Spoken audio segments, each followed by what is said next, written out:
Hi, I am Priyanka. நான் health care ஒர்க்கராக work பண்ணிகிட்ருக்கேன். Health care ஒர்க்கருக்கு mainly வந்து பேஷண்ட்க்கும் டாக்டருக்கும் கம்யூனிகேட் தான் நிறைய இருக்கும். ஆனால் என்னோட கம்யூனிகேட் ரொம்ப கம்மியாக இருந்தது. ஏன்னா என்னோட டென்டல் கேர் கொஞ்சம் சரியில்லை. அதனால எனக்கு வந்து இந்த கிளினிக்கை வந்து என்னோட ஃப்ரெண்ட் மூலயமா தான், ஒரு கொலீக் மூலயமா தான் ரெஃபர் பண்ணாங்க. ஆனால் அதுக்கு முன்னாடி நான் வந்து டென்டல் கேர் எடுத்துக்கிற நிறைய கிளினிக் போயிருக்கேன். அந்த கிளினிக்லாம் எனக்கு அந்த அளவுக்கு கான்ஃபிடென்ட்டே வரல. ஓகே போவேன், எனக்கு செக் பண்ணுவாங்க, செக் பண்ணி முடிச்சுட்டு ஓகே நீங்கள் இந்த டெஸ்ட் பண்ணிட்டு வாங்க, தென் பார்க்கலாம். தென் ட்ரீட்மெண்ட் போக போக என்ன சொல்லுவாங்க, இல்லை உங்களோட டென்டல் கேர் ரொம்ப வீக்காக இருக்குது, நம்ம ஏதாச்சும் கிளிப் போட்டோன்னா உங்களோட டீத் வந்து உடஞ்சிடும், அதனால வேண்டாம் அப்படின்வாங்க. நான் அது ரொம்ப கான்ஃபிடென்ட் கம்மியாகிட்டு, அதனால எனக்கு சுத்தமாக அதில் விருப்பமே இல்லை. நான் எந்த கேருக்கும் போகல. ஒரு 2-3 இயர்ஸ் போனதுக்கப்புறம் என்னோட ஃப்ரெண்ட், நான் வேற ஹெல்த் கேர் ஒர்க்குக்கு மாறினேன். அப்போ ஒருத்தவங்க சொன்னாங்க, இந்த கேர் போங்க, இந்த கிளினிக் போங்க, அங்கே உங்களுக்கு கிளினிக் நல்லா ட்ரீட்மெண்ட் கொடுப்பாங்க அப்படின்னு சொன்னாங்க. சரி ஓகே, எல்லா ட்ரீட்மெண்ட் பண்ணியாச்சு, இது ஃபைனலாக போகலாம் அப்படின்ற மாதிரி தான் வந்தேன். வந்து ஃபஸ்ட் டைம் இங்கே இந்த செட்டப் பார்த்த போதே ஃபஸ்ட் டைம் ஓகே, ப்ளசண்ட்டாக இருந்தது. இந்த இடம் ஃபுல்லாகவே ஒரு கோவிலுக்குள்ளே எப்படி போனால் அந்த இடம் அது மாதிரி இருந்தது. இந்த இடத்துல உள்ளே போகும்போது ஓகே சார் இருந்தாங்க. சார் வந்து பார்த்துட்டு இப்பவும் போல் எல்லாரும் எழுதி கொடுப்பாங்களா, இந்த எக்ஸ்ரே அதை எடுத்துட்டு வாங்க, இதை பண்ணுங்க அப்படின்னு. நான் அப்படி எழுதி கொடுப்போன்னே ஐயோ பல்ஸ் போல எனக்கு ஆயிடுமோ அப்படின்ற மாதிரி மைண்ட் செட் வந்துருச்சு. சரி ஓகே நம்ம எடுத்துட்டு வரலாம், ஒரு விஷயத்துல வந்தாச்சு, ஃபுல்லா டெஸ்ட் பண்ணிட்டு உள்ள போகலாம் அப்படின்ற மாதிரி வந்தேன். வந்து முடிச்சோடனே எக்ஸ்ரே எடுத்துட்டு வந்தேன். வந்ததுக்கப்புறம் ஓகே நான் எனக்கு அப்படியே அளவுலாம் எடுத்தாங்க, சம்திங் அந்த கிளிப் போடுறதுக்கு அது எல்லாமே எடுத்தாங்க. அப்போ யோசிச்சும் போது ஓகே எல்லாம் எடுக்கிறாங்க, பழைய ட்ரீட்மெண்ட் மாதிரி போகுது அப்படின்ற மாதிரி யோசிச்சேன். தென் ஒரு 2-3 டேஸ் எனக்கு சுத்தமா கால் வரல. தென் அதுக்கப்புறம் நான் கால் பண்ணேன். அவங்க எனக்கு கால் ட்ரை பண்ணியிருந்தாங்க போல, நியூ நம்பர்னு வச்சு நான் எடுக்கல. அதுக்கப்புறம் கால் ட்ரை பண்ணி இது மாதிரி நான் வந்துருந்தேன், திருப்பி என்னை கூப்பிடல அப்படின்னு. உங்களுக்கு இது மாதிரி சைஸ் கொடுத்துருக்கு மேம், வந்தவொடனே உங்களுக்கு கால் பண்ணுறேன்னு சொன்னாங்க. தென் வந்தேன். வந்து முடிச்சதுக்கப்புறம் சார் பார்த்தாங்க. பார்த்துட்டு உங்களுக்கு கிளிப் போட்டுடலாம் அப்படின்னாங்க. அதுக்கப்புறம் என்னோட டவுட்லாம் கேட்டிருந்தேன். சார் இது மாதிரி நான் போனேன், நிறைய கிளினிக் போனேன், இதெல்லாம் சொன்னாங்க, இதெல்லாம் ஓகேவா அப்படின்ற மாதிரி கேட்டேன்.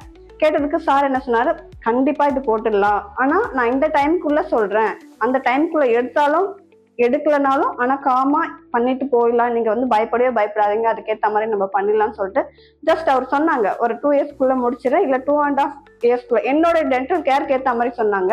எல்லாருக்கும் அப்படிலாம் வராது, பயந்துடாதீங்க.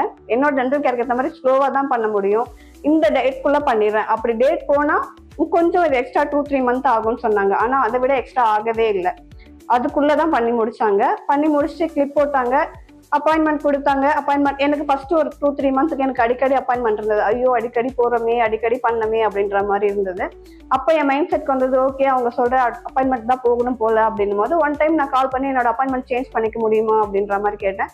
அவங்க வந்து அதுக்கு ஹெசிடேட்டே பண்ணல. டாக்டர் இந்த டைம் தான் இருப்பாங்க, இந்த டைம் தான் நீங்க வரணும், இந்த டைம் தான் நீங்க பண்ணணும்னு சொல்லிட்டு. நான் எந்த டைமுக்கு ஓகே சொல்றேன், என்னால இந்த டைம் தான் வர முடியும், இந்த டைம் தான் பண்ண முடியும்னு சொன்னதுக்கு அப்புறம் ஓகே உங்களுக்கு எந்த டைம் ஓகேவோ அந்த டைமுக்கு வாங்க அப்படின்ற மாதிரி சொல்லிட்டாங்க. எனக்கு ரொம்ப ஹாப்பியா இருந்தது. ஏன்னா என்னோட ஹெல்த் கேர் ப்ரொஃபஷன்ல வந்து நான் டியூட்டி முடிச்சுட்டு வரதுக்கு, டியூட்டிக்கு போறதுக்கும் நிறைய டிஃபிகல்ட்டா இருந்தது. என்னோட டைமுக்கு அவங்க ஓகே சொன்னோடனே எனக்கு ஓகே ரொம்ப ஹாப்பி ஆயிடுச்சு. தென் நம்ம ஒரு இன்வெஸ்டிகேஷனுக்குள்ள போறோம் அப்படின்னு சொன்னா நம்மளுக்கு காஸ்ட் தான், எவ்வளோ ஆகும், எவ்வளோ பண்ணணும், நம்ம இதுக்கு எப்போ என்ன பண்ணணும்னு சார் வந்து சட்டம் அமௌண்ட் சொன்னாங்க. இதுக்குள்ள நான் முடிச்சு கொடுத்துட்றேன் அப்படின்னு சொல்லிட்டு சரி ஓகே சார் சொன்னேன். நீங்க வந்து எங்களுக்கு ஃபுல்லா அமௌண்ட் பே பண்ண வேண்டாம், பாதியா பண்ணா கூட போதும் அப்படின்னு சொன்னாங்க. யாரும் இது வரைக்கும் என்னோட டென்டல் கேர் முடிஞ்சிருச்சு, இது வரைக்கும் யாரும் உங்களோட ஃபுல் அமௌண்ட் பண்ணிட்டீங்களா, இது உங்களுக்கு பெண்டிங் இருக்கு, அது பெண்டிங் இருக்குன்னு எதுவுமே சொல்லல. எந்த கிளினிக்லயும் கண்டிப்பா எனக்கு தெரிஞ்சு எந்த கிளினிக்லயும் நான் போனது வரைக்கும் யாரும் அப்படி சொன்னதே இல்லை. இது வரைக்கும் அந்த டென்டல் கேருக்கு ஒரு ஃபுல் பேக்கேஜ் சொன்னாங்க.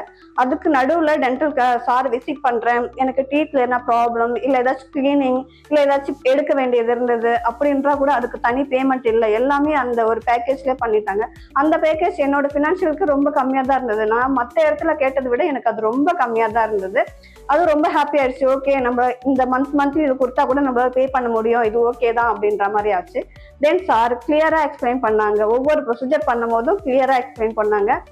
இந்த அளவுக்கு காமா நான் யாருமே பார்த்தது இல்லை, இந்த அளவுக்கு காமா எனக்கு யாரும் எக்ஸ்பிளைன் பண்ணதில்லை. ஓகே டாக்டர்ஸ் ஒரு சிலர் வந்து எழுதிட்டு ஓகே இதை பண்ணிட்டு போயிடுங்கன்னாங்க.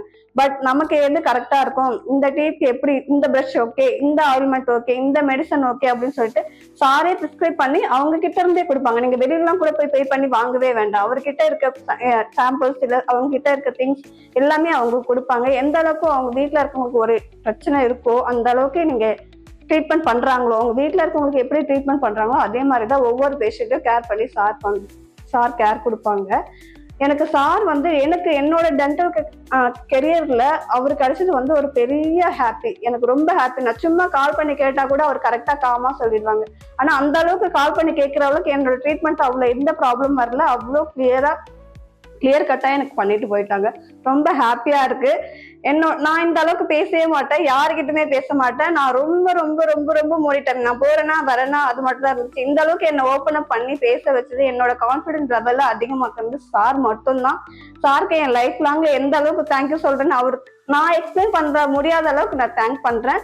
அந்த அளவுக்கு என்னோட கெரியரை அவர் ரொம்ப ஹையர் பண்ணி விட்டுருக்காரு. எனக்கு ரொம்ப ரொம்ப ரொம்ப தேங்க்ஸ். அபவுட் இந்த கிளினிக், இந்த இங்க வேலை செய்யறவங்க, எங்களுக்கு அப்பாயின்மெண்ட் கால் பண்ணி நான் பிக் பண்றதாலும் சரி, ஒரு வாட்டி ஹெசிடேட் பண்ணது கூட இல்ல. சார் ப்ரொசீஜர்ல இருந்தாலும் ஒரு 5 நிமிஷம் வெயிட் பண்ணுங்கன்னு கேட்டுட்டு வந்து எனக்கு கால் பண்ணி திருப்பி சொல்லுவாங்க.